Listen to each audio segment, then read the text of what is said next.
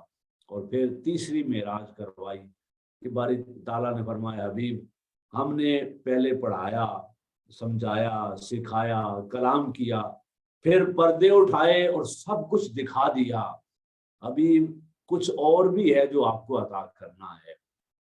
پوچھا مولا وہ کیا ہے؟ فرمایا کچھ پڑھا دیا، کچھ دکھا دیا، اب جو رہ گیا ہے نا وہ پیچھے ایک ہی شے رہ گئی ہے، اور وہ میری حقیقت ہے کہ خدا کیا ہے، اللہ کی ذات کیسی ہے، اور رب کی ذات کی وہ جو حقیقت ہے۔ فرمایا یہ نہ میں دکھا سکتا ہوں یعنی ان آنکھوں کو، اور نہ پڑھایا جا سکتا ہے، یہ وہ شے ہے جو آپ کے دل اقدس میں ہم رکھ رہے ہیں۔ ما قذب الفؤاد ما رأى۔ سامعین کرام، میں چھوٹی سی ایک مثال دے کے آگے بڑھ رہا ہوں۔ قرآن دیکھا جا سکتا ہے، آنکھوں سے پڑھا جا سکتا ہے، وہ جو اس کے اندر حقیقت ہے وہ کسی استاد کے بغیر سمجھ آ سکتی ہے؟ نہیں۔ وہ جو آیات کے معنی ہیں، مطالب ہیں، تفاسیر ہیں، سب کچھ ہے، وہ سالوں، بیسیوں سالوں جب کوئی بندہ پڑھتا رہتا ہے تو پھر وہ کبھی کبھار دروازے کھلتے ہیں اور نئے نئے معنی، مطالب، مفاہیم سمجھ آتے ہیں قرآن پاک کے۔ وہ کہاں سے آتی ہے، حقیقت کیسے پتہ چلتی ہے؟ وہ اللہ دروازے کھولتا ہے۔ اسی طرح اللہ نے اپنے حبیب کو پہلے کلام کیا، پھر پردے اٹھائے، دیدار کروایا، اور پھر اپنے نور کا راز قلب محمد مصطفیٰ صلی اللہ علیہ وسلم میں رکھ دیا۔ یہاں بڑی خوبصورت بات کی اسی شب معراج کے موقع پر ڈاکٹر حسین محی الدین صاحب نے، آپ نے فرمایا کہ اللہ تبارک و تعالیٰ نے یہ کہا نا ما قذب الفؤاد ما رأى، دل نے انکار نہیں کیا اس تصدیق، اس شے کا، حقیقت کا جو آنکھوں نے دیکھی۔ تو کیا سمجھ آئی بات؟ سمجھ ہی آئی۔ وہ جو 32 بار پہلے دکھایا تھا نا، وہ جو دل اقدس میں ایک نقشہ تھا اللہ کے نور کا، اللہ کی ذات کا، جو حضور کو اللہ دکھاتا رہا، جب سامنے بیٹھ کے دیکھا نا تو دل کہتا رہا ہاں یہ وہی نور ہے، یہ وہی ہے جو رب پہلے دکھاتا رہا ہے۔ اب جب واپس پلٹنے لگے تو اللہ نے فرمایا حبیب اب یہ حقیقت ہم آپ کے دل اقدس میں رکھ رہے ہیں۔ اب 32 بار پہلے آپ آئے عالم خواب میں، ایک بار جسمانی طور پہ آئے، اب دوبارہ اوپر آنے کی ضرورت نہیں ہے۔ ہم جو کچھ دکھائیں گے وہ یہی ہوگا جو آج آپ دیکھ کر جا رہے ہیں۔ تو دل پھر بھی تصدیق کرتا رہے گا اس کی۔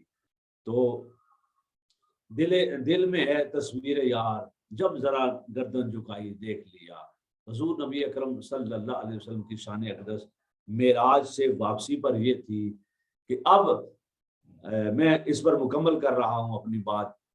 امام جعفر صادق رضی اللہ تعالیٰ عنہ نے بڑی خوبصورت فرمایا ایک طرف رب ہے اور ایک طرف مخلوق ہے، دونوں کے درمیان میں اس کا حبیب محمد مصطفیٰ ہے صلی اللہ علیہ وآلہ وسلم۔ اللہ نے حضور کو ایک حقیقت عطا کی تاکہ رب سے مل سکے، ایک بشریت اور ایک نورانیت عطا کی کہ رب سے لے کر وہ فرشتوں کو اور انسانوں کو عطا کر سکے، جنوں اور انسانوں کو عطا کر سکے۔ تو انسانوں، جنوں اور فرشتوں کو عطا کرنے کے لیے اللہ نے بشری وجود بنایا اور نوری وجود بنایا اور حقیقت بنائی کہ اس سے لے سکے۔ فرماتے ہیں وہ لے کر واپس پلٹے تو اب کیفیت یہ تھی، جاتے ہوئے علم حضور کا تھا، واپس آتے ہوئے اس علم پر رنگ خدا کے علم کا چڑھ گیا تھا۔ جاتے ہوئے اخلاق حضور کے تھے، اب پلٹتے ہوئے وہ خدا کے اخلاق تھے۔ جاتے ہوئے صفات حضور کی تھی، پلٹے تو وہ صفات خدا کی تھی۔ اب ایک فرق رہ گیا، بس ذات کا، یہ ذات مصطفیٰ کی ہے، وہ ذات خدا کی ہے۔ باقی ہر شے پر رنگ کس کا چڑھ گیا؟ اللہ کا رنگ چڑھ گیا۔ سامعین کرام، جیسے ایک عام آدمی ہے اور ایک کسی محکمے کا، پولیس کا یا آرمی کا افسر ہے، وہ جو وردی پہن لیتا ہے نا، اس کے بعد جو اس کو نشان لگ جاتے ہیں، اب وہ اس محکمے کے اختیار استعمال کرتا ہے۔ بندہ وہی ہوتا ہے جو پہلے تھا، وردی پہن لی، پھول لگ گئے اس کو، اب اس کو کسی محکمے کے اختیار مل گئے۔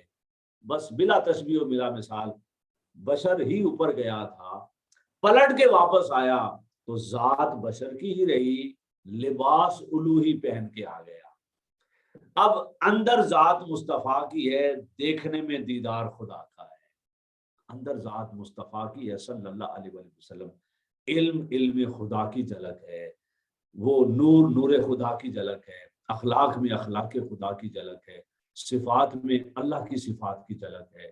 تو ہر شے پر رنگ خدا کا چڑھ گیا۔